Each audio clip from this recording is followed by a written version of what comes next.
Welcome back. Tulad ng sabi, mainit na issue ay ating pag-usapan. Usapin ng manggagawa, usaping sahod. Tamang sahod para sa manggagawa, supilin, burokratang kapitalista. Bawat palo ng martilyo sa bakal mong pinapanday, alipatong nagtinamsik, alitaptap sa kadimlan. Mga apoy ng pawis mong sa bakal ay kumikinang, tandang ikaw ang may gawa nitong buong sangtinakpan. Yan ang unang bahagi ng tulang manggagawa na isinulat ni Jose Batute o Jose Corazon de Jesus, ang dakilang manunulat mula sa Bulacan. Kung ating wawariin, parang katulad din ng mga magsasaka na siyang nagpupunla, nangangalaga at tumaani ng mga pananim na pantawid gutom ng taong bayan. Pero siya pa rin, silang mga magsasaka na agawan ng lupa at lubusang hikaho sa buhay. At sa parte naman, ang mga manggagawa naman ang lumilikha, nagpapanday, at bumubuo ng lahat ng istrukturang nasa paligid natin. Sila rin ang puwersa o lakas ng mga industriya at maging ng mga kumpanyang nagsusulong ng kaunlaran ng bansa. Subalit, taliwas sa inaasahan, hindi natutumbasan ng lakas, kakayahan, kasanayan, at dedikasyon ng mga manggagawa dahil hindi nila tinatamasa ang karampatang pagpapahalaga at tamang kabayaran sa hirap nilang ibinibigay sa nagtatalagang mga gawain. Umuwi sila sa kanilang kabahayan, nasalat pa rin at di mapagkasya ang pagtustos sa pamilya. Sino ba ang higit na nakikinabang? Kundi ang mga burokratang kapitalista. Sa kaunting puhunang hirap, sila ang yumayaman at ang mga manggagawa ang patuloy na natatali sa karukhaan. Sabi nga sa huling bahagi ng tula ni Jose Batute, unquote, kaya ikaw ay marapat dakilain at itanghal, pagkat ikaw ang yumari nitong buong kabihasnan. Bawat patak ng pawis mo'y yumayari ka ng dangal. Dinadala mo ang lahi sa luklukan ng tagumpay. Mabuhay ka ng buhay na walang wakas, walang hanggan, at hihinto ang pag-ikot nitong mundo pag ika'y namatay. Yan po ang konteksto natin ngayong gabi. Medyo napatula tayo, pero ika nga ang lahat ng ito ay katotohanan lamang. Di ba, Kaploida? Tulad po ng ating nabanggit kanina before ng opening natin na ang ating pong panauhin ngayong gabi ay ika nga ay ating hihimayin, ating siyang ika nga ay huhubadan.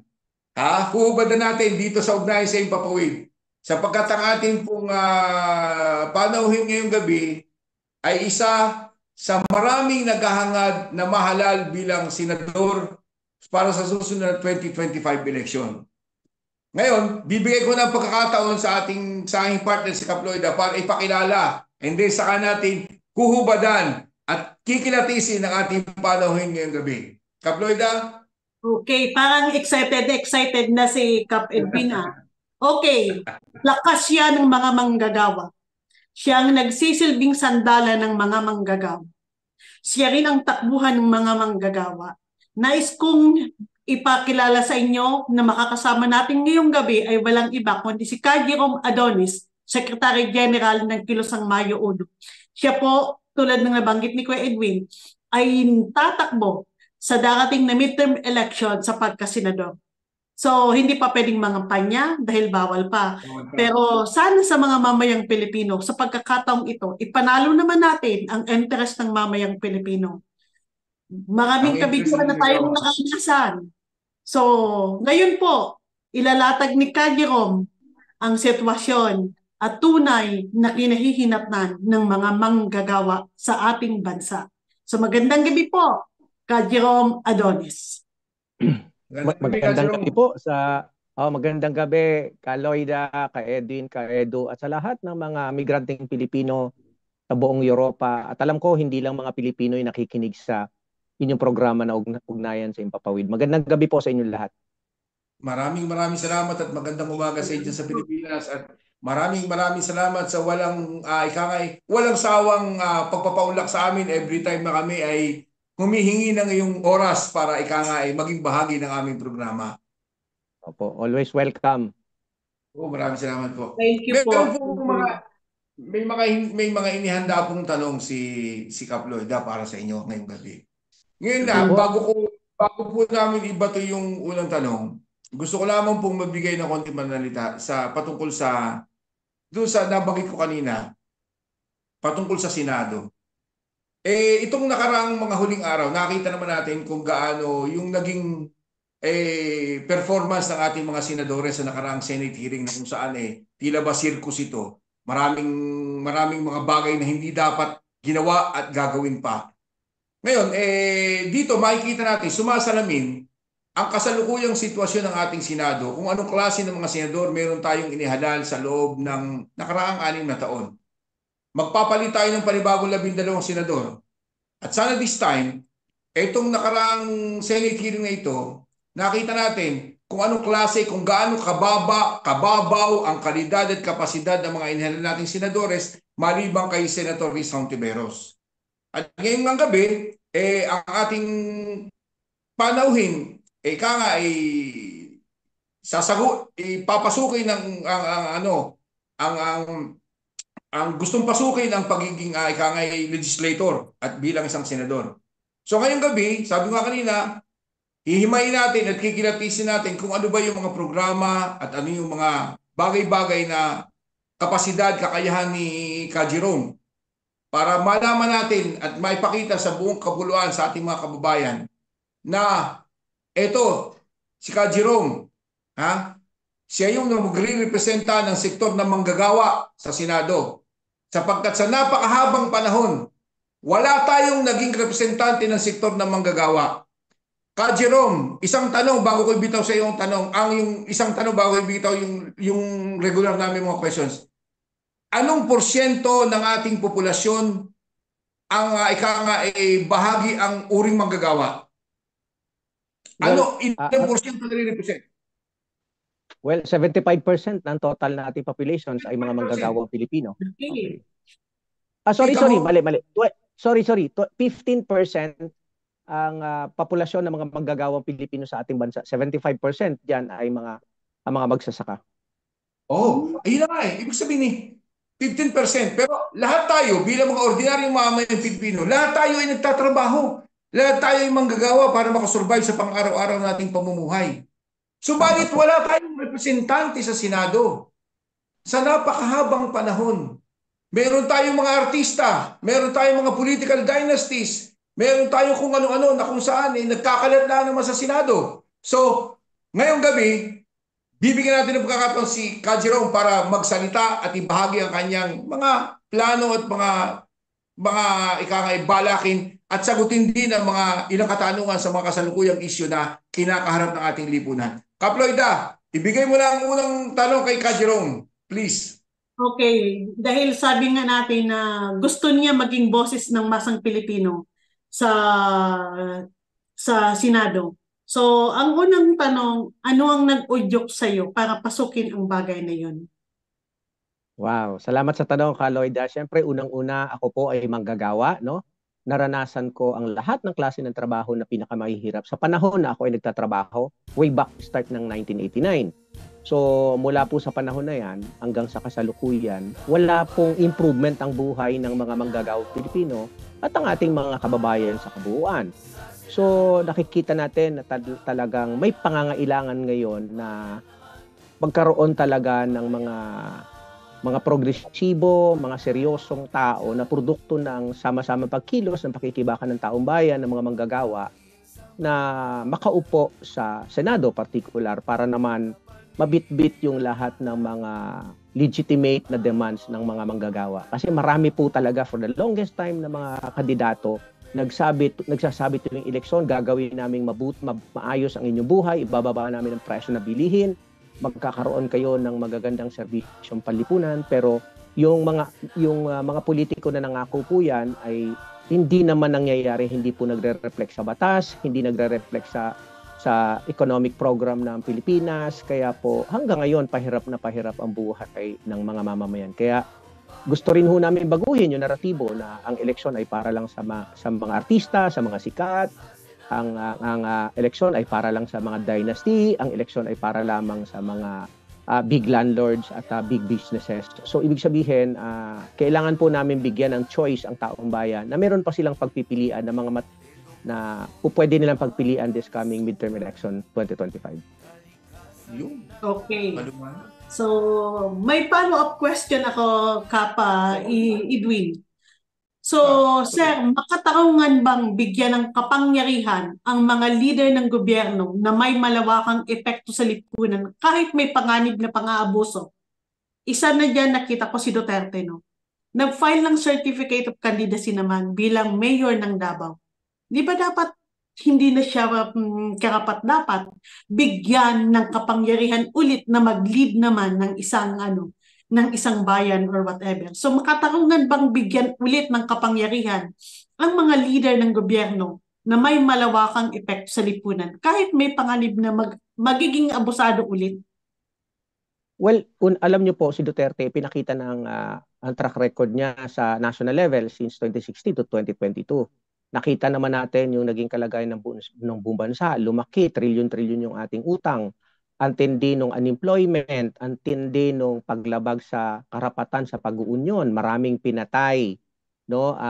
Maraming kasalanan si Duterte sa taong bayan. Basically, wala na dapat siyang chance sa anumang posisyon sa gobyerno. And in fact, dapat nga, pagbayaran niya yung mga kasalanan niyang nakumit sa taong bayan. Pero ganun ho kasi yung sistema sa ating bansa. Dahil fully control ng mga ruling elite, ng mga landlord, sila yung nasa kapangyarihan. Kaya po, madali silang magbigayan sa isa't isa. Kaya lalo pong nakikita natin yung pangangailangan na tumindig talaga ang taong bayan at panagutin, no? At wag nang bigyan pa ng pagkakataon ang mga politikong katulad ni Duterte. Kaya magiging malaking challenge po kung talagang kasi nagagamit talaga nila ang eleksyon para pagbukhaing hindi, binoto kami ng taong bayan. Siguro yung mga botante natin maging aware in the first place kung sino yung mga politikong talagang lantarang human rights violator at nagpahirap sa atin. Dapat hindi na talaga yan ang iboto. Kasi meron namang alternative na pwede nating pagpilian. Meron naman silang kalaban. So dapat talagang dapat bigyan natin ng chance yung ibang politiko na ipakita talaga yung sinseridad at totoong paglilingkod sa taong bayan. At yung mga talagang walang kwenta, ibasura natin yan sa midterm election sa 2025. So, ang ganda. Pakipalo pa rin pa isang tanong tapos isusunod na kita. When it comes naman sa moral responsibilidad ba ng isang pinuno, ay maaring magkaiba ba siya sa legal na pananagutan? Yung moral responsibilidad po ba ng isang leader ng ating bansa? So, ang isang pinuno ba ay maaring magkaiba sa kanyang legal na pananagutan? May sarili siyang pananagutan pero meron rin siyang isang responsibilidad. So, pwede ba yun mangyari? Na ang moral responsibilidad ba ng isang pinuno ay maaaring magkaiba sa kanyang legal na pananagutan? Well, sa pananaw ko po, hindi pwede. So, yung moral at saka yung legal na pananagutan ay mahigpit na magkakambal yan. Ay hindi po yan pwedeng pag-ibahin. Kasi ang gusto niya kung ikaw ay matinong pinuno, basically, dapat ikaw yung magpapakita ng pinakamahusay na ehemplo sa taong bayan, ano? At alam naman natin na dahil nga bulok na bulok ang sistema sa politika sa ating bansa, nagre-reflect yan sa kabuuan ng struktura ng ating gobyerno. Nagre-reflect yan sa araw-araw na buhay ng mga mamamayan. Pero ang problema, kapag ka po may mga legal responsibilities, may legal na pananagutan dahil sa kung ano man ang nakumit, kapag ordinaryong taong bayan, ordinaryong manggagawa, ang nakakumit niyan ay ang bilis patawan ng kaparusahan. Pero kapag matataas na opisyal ng gobyerno, katulad ni Duterte, parang nag-aatubili, kailangan dumaan sa due process. Kaya nga po, ito ay pinapaabot namin na napakalaking hamon ito kay Bongbong Marcos. Ang dami ng sinabi ni Duterte, umamin na. So, ang usapin na lang, hindi lang siya umaamin sa proper court. But yung mga inamin niya sa Senate hearing ay basically yun yung gusto natin marinig sa legal court. So, dapat na talagang umaksyon si Bongbong Marcos dito at sampahan talaga ng kaso si Duterte hanggang sa makulong. Kasi otherwise, pag hindi niya ginawa yan, accessory siya sa krimen na nakomit ni Duterte, although hindi siya yung direktang nakakomit. So, iyan po yung problema sa atin. Okay, salamat. Ako naman magtatanong. Ito yung something personal. Kajiro, ilang taon ka na nakikibaka para sa usapin at karapatan at proteksyon ng ating mga uring manggagawa? Maitanong ko, ilang taon ka na ginagawa itong posisyon mong ito? Ako po ay 22 years old na, ka Edwin. Hindi biro lang. Ako po ay 22 years na sa labor movement. Ako po ay nag full-time na organisador ng mga manggagawa mula 2002. Meron po akong karanasan, maikling karanasan na almost 10 years, more than 10 years na pag-oorganisa ng mga union at saka mga urban poor organizations, transport sector sa ating bansa. Bago po ako sinanay na maging leader ng Kilusang Mayo Uno noong 2013. Kaya all in all po, ang aking karanasan sa trade union mula 2002 hanggang sa kasalukuyan ay 22 years. So in short, 22 years. Sa loob ng 2 dekada mahigit na yan, nasaliksik mo na lahat. Yung bawat sulok ng usapin at ng sektor ng manggagawa ay talagang napagdaanan mo na. So, yan yung sinasabi ko. Bilang isang, let's say, sa awa ng Panginoon Diyos, mabigyan ka ng pagkakataon. Mabigyan ng pagkakataon na mahalal bilang isang senador. Ano yung pwedeng, dahil sabi ko 22 years, nakakita mo na lahat yan kung ano yung problema from top to bottom, from bottom to top ng mga uring manggagawa. Ano yung sa tingin mo, yung pwede mong maging panukala na batas na maaring maging daan ng solusyon sa mga napakatagal ng problema patungkol sa kalalagayan ng mga manggagawang Pilipino sa ating bansa? Para rin sa kaalaman ng ating mga botante, ng ating mga kababayan, ha? Sige, magandang tanong yan, ka Edwin. Siyempre, naniniwala tayo na ang problema sa ating bansa ay hindi yan madaling solusyonan o hindi yan kinabukasan okay na. Kaya meron po tayong dalawang programang inihahapag. Una yung kagyat at siyempre yung pangmatagalan. Sa kagyat po, malinaw sa ating konstitusyon ng ating bansa na dapat ang mga Pilipino ay makatanggap ng living wage o nakabubuhay na sahod. So kaya po, pursigido tayong kapag tayo ay nabigyan ng pagkakataon na mahalal bilang senador, ang unang bill po na ihahapag natin sa Senado ay dapat isabatas ang national minimum wage or 1,200 pesos sa isang araw or equivalent po yan ng 20 euro lamang, no? Siyempre sa Europa. Ikalawa po, na aatupagin natin, seryosohin natin talaga. Excuse me, 1,200 po. 1,200 per day or equivalent to 20 euros sa Europa. So ang ikalawa pong aatupagin natin ay yung usapin po ng pagbasura sa lahat ng forma ng contractualization, both public and private, kasi ang dami pong forms of contractualizations. Ang pinag-uugatan niyan, dapat talagang i-reveal yung Article 106 ng ating Labor Code, kasi yan po yung gray area na iniikutan ng mga kumpanya para wag irregular ang mga manggagawa. So the moment po, ipapile kaagad natin yan, yung pagbasura sa contractualizations, at dapat lahat ng contractual status, both public and private, ay irregular immediately sa kanilang mga principal na kumpanya. Third po, yung usapin ng uphold, respect, na malakas na pagrespeto sa ating karapatan sa pag-uunyon, which is constitutional and labor rights natin. Diyan po pumapasok yung iba't ibang violations sa mga manggagawa, yung killings, yung usapin po ng pagpapile sa amin ng mga trump-up charges, yung usapin ng harassment, etc. and so on and so forth. So, kasama po yan. Siyempre po, aatupagin din natin yung immediate na pagkontrol o pagbaba sa presyo ng lahat ng pagkain at serbisyo. Napakahirap po niyan, napakasakit niyan. Kahit na kanina, sobrang nararamdaman ko po yung bigat, binagyo tayo, maraming mga manggagawang tinatanggal araw-araw, daan-daan, libo-libong mga manggagawa. Pero sa totoo lang, tuloy-tuloy yung pagtaas ng presyo ng mga pangunahing bilihin dahil sa patuloy na pagtaas ng presyo ng produktong petrolyo. So kailangan po talagang seryosohin ang bagay na yan. Makatulong man lang tayo sa, kung hindi man malaking presyo ang ibaba, dapat makontrol yan. Pero dapat talaga merong gawing pagbaba. At siyempre po, para masolusyonan yung pangmatagalang krisis, hindi lang ng mga manggagawa, kung hindi ng buong bansang Pilipinas, importante talaga seryosohin na magkaroon tayo ng genuine land reform in national industrializations. Kasi kanina po naririnig ko ang daming tanggalan, etc. and so on and so forth. Yan lamang po ay mga manifestation na wala tayong sariling industriya, nakaasa tayo sa foreign. Kaya pag lumayas ang mga foreign investors sa ating bansa, automatic maiiwan yung mga manggagawa na kanganga. And yet, yung gobyerno wala namang ginagawa para bigyan kaagad ng solusyon yung mga nawalan ng trabaho, bigyan ng ayuda. Kung meron mang bibigyan ng ayuda, napaka-selective. Kung ikaw ay identified na anti-administrations, ay malamang hindi ka makakuha nun. So, ito po yung mga bagay na kailangan talagang araling mabuti at ipaintindi at siyempre po hindi siya madali, no? Pero yan yung nasa balikat ng mga makabayang senatorial this coming midterm election at yan naman po ay matagal na naming inilalaban with or without election.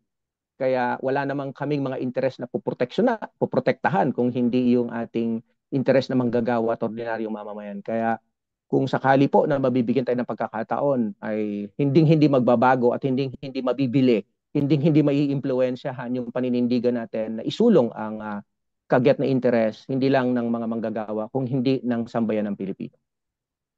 Yun, maraming salamat sa sagot. Kasi napaka-importante na malaman ng ating mga kababayan, lalo tigit sa lahat, yung mga boboto sa 2025 midterm elections. Yung ano ba yung kapasidad ng isang kandidato na humaharap sa kanila ngayong darating na panahon ng kampanyahan. Kasi yung mga matagal na nating nakikita mga kandidato, mga politiko, mga traditional politicians na kung saan I'm speaking sa issue ng senadores, yung kampanya ng senador. Dito kasi ang labanan, kailangan kilala ka, artista ka, may pera ka, mayaman ka, katulad mo sabi mo kanina, malamang mananalo ka. So sana this time. Kaya hinihimay ko kung ano yung sektor na kinabibilangan ni Ka Jerome. Ano yung kanyang pwedeng maging bahagi bilang isang representante ng sektor ng manggagawa sa Senado? Which is wala ngayon tayo. Wala tayo sa napakahabang panahon. So mga kababayan ko, this time. Hindi po. Ka-Edwin, idagdag ko lang ng konti. Doon po sa usapin ng pagsusulong natin kung sakali man naman pala rin tayo ng wage increase, pagbasura sa contractualization at siyempre creations of jobs sa Pilipinas, kadugtong na po dyan kagad yung mga kababayan nating migrante. Although may specialization pa sa migrante, no? Kaya naman meron tayong more than 15 million na OFW sa buong daigdig dahil po walang trabahong matino sa Pilipinas, walang nakabubuhay na sahod. Well, in fact, ang tingin ko kapag yan po ay unti-unting na-address, sigurado ako na unti-unting babalik sa Pilipinas yung ating mga kababayan na OFW katulad ninyo dahil napakarami pong sakripisyo ng pagiging OFW, ang daming sakripisyo dyan. So, wag na nating detalyehin yon pero ibig sabihin po, yun po ay nakarugtong doon sa ating programa at platform this coming midterm national election sa Senado. Ikaw nga nagsabi kanina, talagang mahirap. Yung mga proposals mo at saka yung mga inihain mong solusyon, mahirap. Pero ikaw nga, ang tanong, meron ba sa mga kasalukuyan na nakaraang senador na ika nga ay taos-puso, bukal sa loob na ika nga ay ipaglaban itong karapatan na ito at ang mga solusyon na inihain mo? Wala. Saka nakakita yung minimum wage na sinasabi nila na increase, magkano ba yung sabi nila? 120 something. Magkano na dinagdag? 50 pesos? 35 pesos po sa Metro Manila. 35 pesos. Habang mas mababa pa ibang mga regions. Sa napakahabang panahon, niloloko lang tayo ng mga ito eh. Pagkampanyahan, papita, papogi. Pero pag nahalal na, wala na. Hanggang doon na lang tayo. Kaya wala tayong mako eh. Kita mo yung kung anong klase ng mga senadores yung humarap sa Senate hearing. Yung iba kaya hindi humarap dahil mag-i-eleksyon, mga kakandidato ayaw nilang tamaan kung ano man yung mangyayari dun sa hearing na yon. So sana ito na yung pagkakataon na magkaroon tayo mga kababayan ko ng isang representante ng sektor ng manggagawa sa Senado. Kap Lloyda, paki-follow up ng tanong please. Follow up lang na question. No? Sa panahon ng crisis, kasi nakita natin ang sunod-sunod na kalamidad na nangyayari sa Pilipinas. lalo na for the first few days. Tapos ngayon naman, kaninang araw, mula kahapon hanggang kanina, binabayo ang Batanes ng Baguio. So, ang tanong ko lang, sa panahon ng crisis, kanino mas nararapat ang pananagutan? Sa pamahalaang naglalaan ng ayuda o sa mga mamayang nangangailangan ng paghahanda? Ayan, magandang tanong yung Kap Lloyda kasi alam nyo, yan yung pasalubong sa akin, super bagyo nung pagdating ko kanina, kawawa. So kawawa talaga yung ating mga kababayan. Kung kanino ang pananagutan pagdating sa ganyan, wala pong iba kung hindi na sa national government, nasa pambansang pamahalaan. Tungkulin ng gobyerno na yung mga kababayan natin sa gitna ng mga kalamidad ay dapat meron kagad may maipapadalang tulong, immediate na tulong, pagkain, gamot, malinis na tubig. Alam nyo, yun yung labis naming pinagtataka. Alam nyo sa Pilipinas, alam naman ng mga nasa opisyal ng pamahalaan na dinadaanan tayo ng almost 20 na bagyo kada taon. At alam nila yan na monitor ng Pag-asa. Pero ang problema, wala talagang seryosong inilalaan para dyan. Kaya ang mangyayari po, kapag may kalamidad, napinsala yung kaming mga manggagawa dito, yung mga malamang mga kamag-anak nyo, nagpapatak-patak po nagko-call po kami ng donation sa aming mga union, magkano 1 kilong bigas, 1 latang sardinas, iniipon po namin yan. At kapag yan po yung dinadala namin na immediate na relief dun sa ating mga kababayan na nasalanta ng bagyo. Of course, maliit po yan. Pero dahil yan po ay nakikita natin na talagang inaabandona ng pambansang pamahalaan sa ilalim ni Bongbong Marcos yung kanyang responsibility sa ating mga kababayan na tinamaan ng kalamidad, ay kinakailangan natin gawin yan para ipakita yung solidarity sa kanila. Siyempre po, hindi natin tinitigilan na i-expose at i-call out si Bongbong Marcos. Ako po ay nagbigay na ng statement. Sabi ko, this time, dito mo gamitin yung confidential at intelligence fund mo na bilyon-bilyong piso. Hindi mo kailangan ilagay sa bulsa yan. Iparamdam mo sa ating mga kababayan mula sa Bicol, sa Batangas, hanggang dito sa northern part ng Pilipinas. Napakalaki ng pinsala. So, ibig sabihin po, may sapat na pera ang national government. Ilabas nyo yan bilang tulong sa ating mga kababayan. Dahil hindi lang pagkain ang kailangan nila ngayon.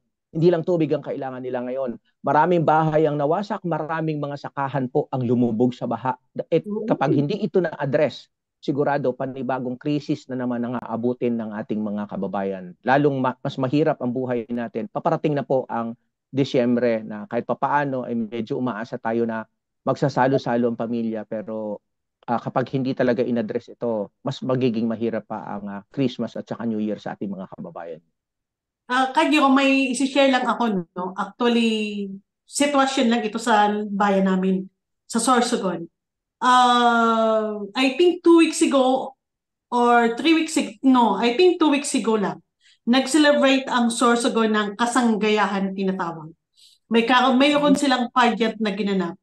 Alam nyo, ang pageant na yan, ang queen, ang prize is 2.5 million. Ang first prize is 2 million. Ang second prize, 1 million. So ngayon, after few days, siguro wala pa nga 1 linggo katapos ng sanggayahan, nagkaroon ng bagyo sa Bicol. Ngayon, naghahagilap sila. Hirap na hirap sila ngayon when it comes sa calamity fund. Dahil ang calamity fund hindi kaya. So parang ang bigat isipin na sa pageant lang naglaan ng 2.5 million para sa mananalo sa kasanggayahan. So dito na siguro yung pinapapasok yung sinasabi mo na dapat paglaanan ng pamahalaan ang tamang allocate budget para pagdating sa mga kalamidad. Parang ang hirap. Nakita ko yun. Nandun pa nga si Chis Escudero. Sabi ko nga sa tanong ko, si Chis Escudero ba isa sa nag-approve sa premyo na yan? Saan kukuha ang Sorsogon ng premyo na yan? Nakakakilabot. Imagine queen lang. 2.5 million ang price. First prize, 2 million. Second prize, 1 million. Milyones sa pageant lang ang inilaan. Pero pagdating sa kalamidad, sa calamity fund, napaka baba or napakahirap. Hindi ko talaga maintindihan bakit may gobyernong ganito tayo. Parang ang sakit. Tulad ng mga manggagawa, no? Ang manggagawa, sabi nga sa konteksto, ang nagpapaikot ng bundok, ang mga manggagawa, ang backbone of economy Pero ang mga manggagawa, ang kawawa, walang kasiguraduhan sa mga pinagtatrabahuan nila. Hindi nila alam kung bukas pagpasok nila may trabaho pa sila. Ang mga Tama po. manggagawa, walang kasiguraduhan na baka bukas o sa susunod na buwan, wala na sila, terminate na sila. Minsan nagtatrabaho sila, hindi nila alam kung katapos ng contract nila, contractualization lang, saan naman sila papasok, saan naman sila magtatrabaho. Pero bakit ang gobyerno pagdating sa katuwaan, kasayahan, naglalaan ng malaking pondo para dyan? Imagine sa Sorsogon lang, Queen, 2.5 million ang premyo. Grabe. Parang nakakadurog ng puso.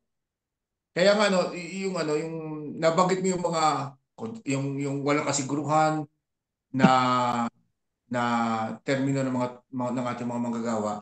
Yun yung nabanggit kanina ni Ka Jerome yung tungkol sa pagbasura ng contractualization at saka siyempre yung pagrespeto sa mga manggagawa.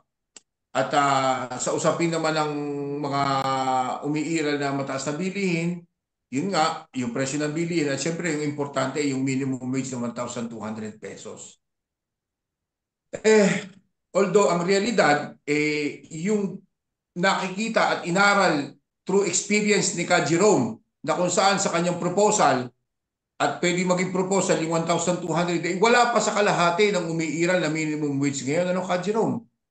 Di ba? Tama po. Ano lang at least more than half yung sa NCR sa NCR. Pero pag tiningnan niyo po yung average ng sahod sa buong bansa ay wala pa sa kalahati ng 1,200 sa buwan.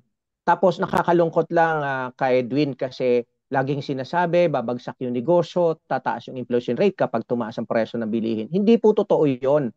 Kahit noong panahon ng pandemya, walang bumagsak na kumpanya. Maliban doon sa maliliit na hindi binigyan ng suporta, kumita ang malalaking kumpanya. In fact, taon-taon sinasabi ng gobyerno, nire-recognize, ay salamat sa mga manggagawang Pilipino, including the OFW, kasi kumita yung ating bansa, tumaas ang GDP. So, second, salamat sa mga manggagawang Pilipino, including the OFW, kasi tumaas yung productivity ninyo taon-taon. Ibig sabihin, pag nire-recognize na tumaas yung productivity, kumita. Okay. So ibig sabihin, dapat may translation yan ka, Edwin.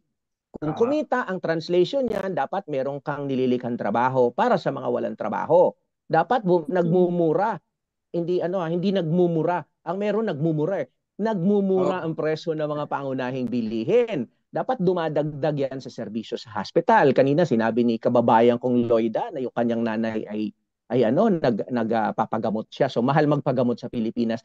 So in short, saan napupunta yung yaman na nililikha ng mga manggagawa? Hindi lang yung mga yung mga naka-union, kung hindi lahat tayo yung tinatawag nating working people, yung 90% ng ating population. Saan napupunta yung kinikita natin araw-araw mula sa pagpapakapagod, pagbabanat ng buto, nagpapawis tayo. Ibig sabihin, nakakonsentrate lang sa iilang malalaking korporasyon, sa iilang landlord, at syempre sa mga burokrata kapitalista na nasa gobyerno, nagpapakabundat, nag-aaway-away sa napakalaking budget, hindi naman kanila, 'di ba? Ang kakapal na mukha, 'di ba? So yung ganong karumi ang politika sa ating bansa. Kaya kailangan natin baguhin yung ganong naratibo. Bigyan natin ng pag-asa yung ating mga kababayan na wala tayong maaasahan sa kampo ni Bongbong Marcos, sa lineup niya, sa lineup ni Duterte. So ibig sabihin, merong ino-offer ang Makabayan Coalition bilang alternative at dala-dala po namin yung agenda ng bawat sektor na api sa lipunan. So ibig sabihin, ito po yung kailangan nating ihapag sa taong bayan para magkaroon sila ng hope, magkaroon sila ng pag-asa. So although hindi siya madali, pero optimistic tayo na kung tayo ay sama-sama magkakaisa, ay meron po tayong makukuhang mga improvement ng paunti-unti hanggang sa makamit natin yung gusto natin sa maximum. Kuya Edwin, may idadagdag lang ako. Ka Jerome, ano po ang magiging reaction mo? Kasi nabasa ko kanina bala yun o kahapon na naglabas ng PRO ang Supreme Court about sa pag-hold bala ng pondo ng PhilHealth. Di ba may mga may mga sobra silang pondo ng PhilHealth tapos ililipat sana sa ililipat nila doon sa naglabas ng PRO para pigilan ang paglipat ng pondo ng PhilHealth. Ano ang reaction mo tungkol sa bagay na yun? Well, magandang steps po ang ginawa ng ng Supreme Court na i-TRO yung paglipat. Kasi mapupunta na naman yan sa corruption. For sure, gagamitin po yan sa eleksyon. So kaya makikita mo, ano yan eh, pondo yan ng taong bayan, no? Correct. Na pinag-iinitan nila palagi ang pondo ng taong bayan para mapunta sa mga pribadong institusyon, no? Lalong-lalo na malakas po ang aming duda na gagamitin yan this coming election. Ganyan lang ginawa ni Gloria Macapagal-Arroyo nung 2004, nung eleksyon, nung namigay ng mga card ng PhilHealth assurance para makapagpagamot daw, etc. and so on and so forth. Nagtataka nga kami, bakit may savings ang PhilHealth? Samantalang ang daming mga Pilipino na nagkakasakit, no? Hindi dahil ayaw nila magkasakit, ang daming nagkakasakit, ang hirap umaksess sa PhilHealth. And yet, meron silang pondo na almost 90 billion pesos. Tapos ngayon, gusto nilang i-divert para mapunta. So, tama po. Nire-recognize po namin ang unang hakbang ng Korte Suprema na dapat magkaroon ng TRO. Dapat nga desisyon na ng Supreme Court na talagang totally wag yan ilipat at panatili. Wag gagalawin at syempre ma-access dapat yan ng mga PhilHealth beneficiaries. May mga hospital nga, yung mga small clinic sa mga probinsya noon, natatanda ko, I think 3 years pa lang si Duterte na nakaupo. Nag-close yung mga maliliit na mga hospital sa mga probinsya dahil nga hindi sila nababayaran ng PhilHealth. Natatandaan Tama ko po. yun. Pero ngayon bigla na lang, may malaking pondo sila. So, hindi nila ginagamit para sa mamayang tao. Yung contribution ng mga tao. Tapos ngayon, i-divert nila sa fund ng Pilipinas sa ibang bagay. Hindi ba parang, hindi mo maintindihan. Parang kung sa Pilipinas ka lang, parang wala kang pag-asa. Kung sa Pilipinas ka, wala kang talagang aasahan. Isa po yan sa form of corruption na ginagawa nila. So kaya nakaabang po tayo dyan, nakaabang na dapat hindi yan na galawin at ma-access talaga yan ng mga beneficiary at hindi yan magamit sa political patronage this coming election. Well, for sure gagawin nila. Yep po. Sa usapin naman ng mga migrante, ika nga napag-usapan natin, na-discuss natin kanina yung minimum wage, pagbasura sa contractualization, at kung ano-ano pa. Sa aming mga parte naman bilang mga migrante na ika nga madalas na ginagawang palabok ng mga walang kakwenta-kwentang politiko sa Pilipinas na kami daw ay mga bagong bayani. Tama po. Ikaw, dahil ikaw nga ay talagang mismong, sabi mo, 22 years, si Kajiron po ay 22 years nang nakikibaka at ika nga ay tinatrabaho 24 hours a day. Ito nga ay dala pa niya sa panaginip sa gabi kung paano gawa ng solusyon ng problema ng mga manggagawa. Ano naman ang pwede mong ibahagi kung ikaw ay palari na maging senador? Ano naman yung pwede mong maibahagi naman sa usapin ng mga problema kinakaharap ng mga migrante o OFWs na tulad namin na andito at saan mang bahagi ng parte ng mundo? Tama kayo dyan, Ka Edwin. Alam nyo, napakadaming problema. Nung pumunta ako dyan sa Europa, nakaraang linggo, ang daming nakausap ako, biktima ng undocumented, biktima ng trafficking, biktima ng illegal recruitment, biktima ng mga harassment at iba't iba pang forms. So, nakakalungkot kasi parang double whammy. Pinagsasamantalahan ka sa sarili mong bansa, umalis ka, tapos pagdating sa host country ay abutan ka rin ng iba't ibang forms ng pagsasamantala. Yung isa po sa naiisip ko na dapat gawin, paano ma-minimize yung mga problema niyan? Una, dapat talaga tanggalin yung mga agency, yung mga recruitment agency, tanggalin yan, no? Ito lang po ang aking proposal, tanggalin yan mga agency na yan at magkaroon ng government to government na agreement, no? Magkaroon ng government to government na agreement mula sa Pilipinas at ang host countries para kung magkakaroon ng problema ang OFW, hindi makakaiwas ang gobyerno ng Pilipinas. Kasi ngayon, pag may agency po, iwas sila ng iwas, hindi namin, okay, kakatukin namin yung agency yung mananagot dyan kasi sila nag-recruit sa inyo. Pero, naiintindihan natin lahat, yung bulk, yung malaking kita na dolyares na pinapasok ninyo taon-taon, araw-araw ng mga OFW, ang nakikinabang ay napupunta yan sa kaban ng bayan. Nakakalungkot kasi kinukurap.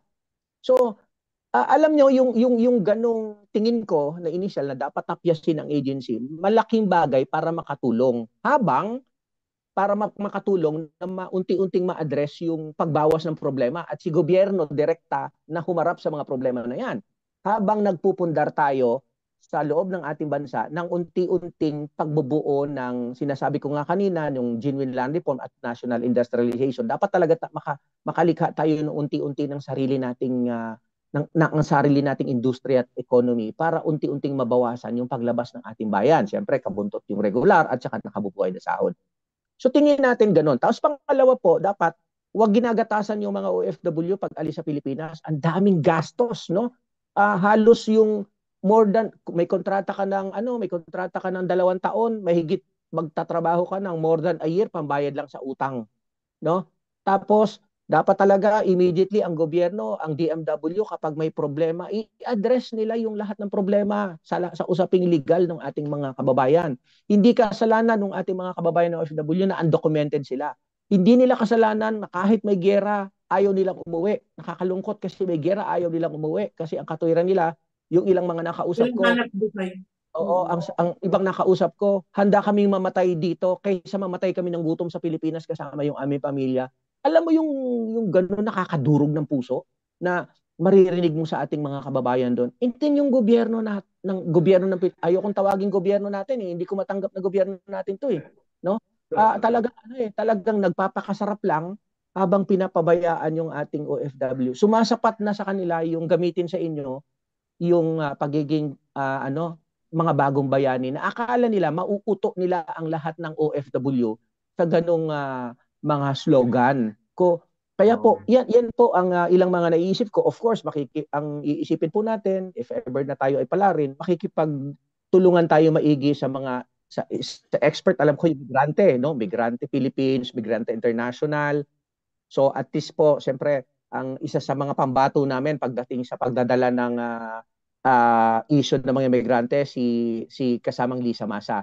Pero siyempre po, tayo ay kabahagi ng ganyang mga iisipin natin na dapat unti-unting masolusyonan yung problema. Hindi dapat makaiwas ang gobyerno na ituro lang yung agency kapag may problema ang ating mga kababayan. O yan, mga kababayan mga kaugnayan, merong solusyon na inihahain. Yan ang kailangan nating mga legislator na harap sa interes ng natin lahat, hindi lamang ng mga uring manggagawa sa Pilipinas, kundi tayo, mga kasamahan nating OFWs, mga migrante na nakikinig at nanonood dito sa ating programa.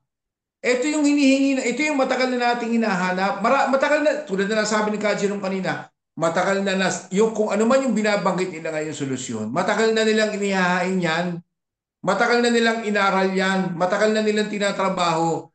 Yun nga lang, sa kasawiang palad, hindi sila nabibigyan ng pagkakataon na dumating doon sa antas na maluklok doon para masigit nilang maipaglaban yung kanilang mga proposal, di ba? So, Kaploida, baka may tanong ka, hindi ni-research ko lang yung Bali, reaction na lang. Kung sakasakali man, na sa susunod na midterm election, ma-fail naman tayo. Tapos ang mga mamayan, mga manggagawa, ganun pa rin ang sitwasyon ng buhay nila o pamumuhay nila, wag na silang magreklamo. Kasi binigyan sila ng pagkakataon na maayos sana at ma-address ang mga concern nila, pero hindi sila nag-cooperate. Binoto naman nila ang mga tulad ni Bongo, binoto naman nila ang mga tulad ni Padilla, ni Bato de la Rosa, so wag na silang magreklamo. Kung pagpasok na sa trabaho, sarado ng kumpanyang pinagtatrabahuan nila. Kasi ang solusyon nasa kamay na rin ng mga botante. Sabi nga na may paraan tayo para baguhin natin ang gobyerno. Nasa kamay natin yun Pero kung iboboto naman nila ang mga walang kwentang leader, so wag na silang magreklamo. Kung ganun pa rin ang buhay na meron sila sa ngayon. Dahil may pagkakataon na sa darating na midterm election, yun ang oras at pagkakataon na para baguhin natin ang kasaysayan at pamumuhay. So kung hindi sila magko-cooperate, wala na tayong magagawa. Bigo na naman tayo. So, Kaloida, reaction lang na mabilis tungkol dyan sa sinasabi niyo. Unang-una po, siyempre hindi natin iwasan talaga yung ating mga kababayan. Meron silang manok sa eleksyon. Pero gusto ko lang din sabihin na may isa pang problema tayo sa panahon ng eleksyon. Hindi lang yung iboto mo yung tamang kandidato. Alam niyo po yung electronic cheating napakatindi. Ayun, correct. Oo, tama po. Pwede nga yung mga kababayan natin binoto nila yung mga gusto nilang kandidato ng mga progressive katulad namin. Pero later on yung boto para sa amin napunta sa ibang kandidato dahil sa electronic cheating. In fact, gusto namin sabihin sa ating mga kababayan na dapat bantayan natin yung boto natin.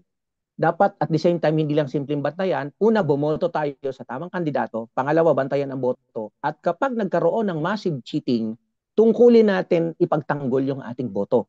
Kung kinakailangan lumabas sa kalye, lumabas tayo sa kalye at ipagtanggol natin yung boto natin kasi yung boto natin ay boto yan ng ating generations at boto yan ng kinabukasan natin sa susunod. Naalala nyo po, naalala nyo noong panahon ni Marcos Sr., yung snap election, di ba? Alam ng mga kababayan natin na ayaw na nila kay Marcos pero lumabas sa snap election, panalo si Marcos Sr. So anong ginawa? Lumabas yung mga tao at yun po ang naging signal ng 1986 uprising o tinatawag nating EDSA Revolution. So, ano talaga yon? Yun yung iba pang bagay kung ano yung mga sumunod after Marcos and Cory, and so on and so forth. Pero what I mean is, kailangan talaga gamitin ng taong bayan yung kanyang kapangyarihan pag ganun. Kasi pwede naman talagang binoto nila yung right candidate, pero hindi napunta doon yung boto, napunta pa rin sa mga dynasty, landlord, big businesses. Kaya kailangan din alam ng mga kababayan natin. Jerome, merong tanong ang ating mga kasama nating ngayon live nating episode. Si kasamang Cesar Concha mula sa Madrid, Spain. Ang tanong niya, Jerome, alam natin ang panawagan na magkaisa ang uri manggagawa sa buong mundo. Sa aking pagkakaalam, bukod sa inyo na bilang representasyon ng mga manggagawa, meron pa bang ibang manggagawa na tatakbo? Wala bang pagkakataon na magkaroon ng iisang kandidato lamang ng mga manggagawa sa bahagi ng Makabayan Bloc? Well, unang-una po, may mga ibang labor leader din na tumatakbo mula sa iba't ibang political party. So sa ilalim po ng Makabayan Bloc, ako lamang po yung kumakatawan sa partido, no, sa Makabayan Coalition bilang representante ng manggagawa. Bagaman po hindi kami magkakasama sa iisang lineup ng other trade union leaders mula sa ibang political party, nagkakaroon naman po kami ng cooperations at tulungan. Ang tingin namin, hindi lang naman makikita ang tulungan sa pamamagitan ng magkakasama sa iisang slate. So dahil hindi po namin nalubos ang proseso na magkakasama sa iisang slate, ang lahat ng mga tumatakbo sa Senado mula sa iba't ibang political party or labor leaders, pero nagkakaroon po kami ng cooperations para malakas na isulong at pagkaisahan na sino man sa amin, bitbitin talaga yung issue ng mga manggagawa primarily, yung sinabi ko po kanina. Kaya ganun po yung tulungan natin sa ibang labor leader na galing sa ibang political party. Yun, kasi sir, may nasagot. Parang dagdag lang, no? Pero para sa akin, Kajiro, may advantage siya. Na kahit hindi kayo magkakasama sa isang partido, magkakahiwalay kayo, pero iisang advokasya ninyo. Kasi nakakahatak kayo ng boto sa kabilang grupo. Makakahatak ka rin ng boto dito sa kabilang grupo. Pag pinasama-sama, sana tagumpay ang kahihinatnan. Tama po. Jerome, meron pang isang tanong mula sa kasama natin si Carmen Valenzuela sa Caserta. Naniniwala po ba kayo sa SWS survey at iba pang surveys? Paano po kung di makapasok sa survey ang Makabayan Bloc? May forecast po ba kayo, Jerome, sa chance ng Makabayan Bloc na manalo o makalusot sa Senado? Pinagsama ko na para ano. Well, unang-una po, naniniwala kami na ang mga survey na yan mainly ay pagkumbinsi sa publiko ng kamalayan kung sino lang yung mga sikat. Kasi, sorry to say, minsan binabayaran po, kinukomisyon ang mga survey na yan. May isang antas na dapat nating paniwalaan, pero mainly ay duda kami sa mga survey na yan. Kasi kinukomisyon nga po. Kaya ang paraan po namin, dahil hindi naman kami kilala, hindi naman kami sikat, wala kaming pera, kaya ang paraan po ng aming mga pagkampanya ay on the ground talaga. So, ibig sabihin, wala kaming pera para sa mga TV ads na milyon-milyon ang pinag-uusapan. So, ang gagawin po talaga natin ay massive na pagpapaalam sa ground, sa mga union, sa mga community, sa mga sa mga pampublikong sektor, sa transport sector, sa indigenous people, sa mga magsasaka, na merong kandidatong alternative sa ilalim ng makabayan. So ano po, alam niyo yung lumalabas sa survey, bagaman paminsan-minsan lumalabas yung ilang mga candidate sa ilalim ng makabayan, laging doon nandun sa kulelat. So alam naming mind conditioning ng public voters yan na, oy, at least lumabas yung makabayan pero kulelat. Kaya hindi kami masyadong nagre-rely diyan. So kaya kailangan po talaga na pagsumikapan yung on the ground campaigning para ipaalam sa taong bayan na merong mga kandidato mula sa mga progressive organization sa ating bansa na talagang walang pera pero seryoso, no? Dedikado sa mahabang panahon, taya buhay para sa Tama. ano na to. So mas doon po on the ground kami. Tama. So, Ka Jerome, ika nga medyo kami nagpapasalamat dahil talagang kulang ang oras as usual. Pero Apo. bilang talagang kailangan magtapos tayo ngayong gabi at bago namin tapusin ito, ang ating tanungan at pag-usapan, hihingi kami sa iyo ng isang pagkakataon na makapagbigay ng mensahe sa ating mga tagapanood, taga-subaybay bago ka namin pasalamatan. Oh. Bukod dun sa bukod dun sa mensahe, ika nga kunin mo na rin ang pagkakataon na ito na bagamat natalakay na natin kung ano yung mga maaring yung mga proposal mo, tanong, sagot, solusyon doon sa mga naging tanong namin sa iyo para sa problema ng mga manggagawa at mga migrante. Take this opportunity na rin para ika nga direktang kausapin ng ating mga kababayan. Sino ba si Jerome? Ano ba ang pwedeng gawin ni Jerome, ni Ka Jerome, pagdating sa Senado? Maraming salamat. Sige po, ako po ay nananawagan so bilang kandidato ng Makabayan Coalition, isa sa 11 senador, no, ay nananawagan sa ating mga kababayan ng OFW na sana malakas nating suportahan ang lahat ng kandidato ng Makabayan Coalition sa Senado at syempre yung Makabayan Party List natin sa Kongreso sa paparating na midterm elections. So inihahapag po ng Makabayan Coalition, kami po ay bilang alternatibo dito sa mga malalaking traditional na politiko na may malalaking krimen, economically, politically, culturally, and militarily sa ating bansa. So makakaasa po kayo na ang inyong boto kung sakasakali man ay hindi masasayang, malakas po naming dadalahin yan sa Senado, saan yun ng mga batas at iba pa na mga pwedeng mga extra legal. Kung sakali po tayo mahalal, hindi lang kami mananatili sa loob ng Senado, kundi kasama niyo kami sa mga rally sa labas ng kalsada, no, para i-push ng malakas yung ating mga kahilingan. Kaya pagkakataon din po ito para baguhin natin ang naratibo na ang eleksyon sa Pilipinas ay para lamang sa may pera, para lamang sa sikat, no, para lamang sa mga negosyante. And yet, for the longest time, ang buhay ng bawat Pilipino ay pahirap ng pahirap. So hindi po natin kasalanan ito. Kaya kailangan lang natin na magsama-sama, magtulong-tulong, magkaisa para sa iisang hangarin. Mahalin po natin yung ating bayang Pilipinas, mahalin po natin ang ating mga kapamilya, mahalin natin ang ating mga kamag-anak, no? Mas marami po ang mga Pilipino na naghihirap kumpara doon sa nakakaranas ng kaunting ginhawa. So wag po natin ipagkait yung ating boto para sa tamang kandidato sa paparating na midterm election. So kami po sa senatorial level, 11 kami. Hindi ko na iisa-isahin. At syempre po, meron kaming 4 na party list sa Kongreso. Iboto nyo po sila or sila po ang piliin ninyo, no? Sila ang piliin ninyo para sa paparating na midterm elections at magtutulak po tayo ng bagong politika sa ilalim ng bagong rehimen ni Bongbong Marcos. Maraming salamat po at sa pagkakataon, maraming salamat. Magandang gabi. Salamat po sa inyong pakikinig. Alam ko na hindi lang ako ang nakakapag-share sa inyo. Ako din po ay natututo sa inyong mga tanong na ibinato kanina. At syempre po, patuloy po natin gagawin yon. Gagawin ang ganitong talakayan. May election man o wala, magpapatuloy po tayo. At kami naman, sa bagay namin, nilang ugnay sa Impapawid, si Kap Loida, si Kap Edu, at lahat ng mga kasama nating migrante ay nangangako at nagpe-pledge na magsasama-sama kaming tutulong para imulat ang kamalayan ng ating mga kababayan patungkol sa kung ano ba talaga yung marapat na ihalal natin at iluklok natin sa Senado na siyang direktang ipaglalaban ng interes ng mga OFWs, ng mga manggagawan tulad mo, mga magsasaka, transport, di ba ka? Sa maraming yung Makabayan Coalition ni kumbaga sa handaan sa piyesta ni Completos Ricardos, di ba ka? Ka Jerome. So maraming salamat Ka Jerome. Hanggang sa ulitin. At tulad ng lagi ko sinasabi, huwag kang magsasawa.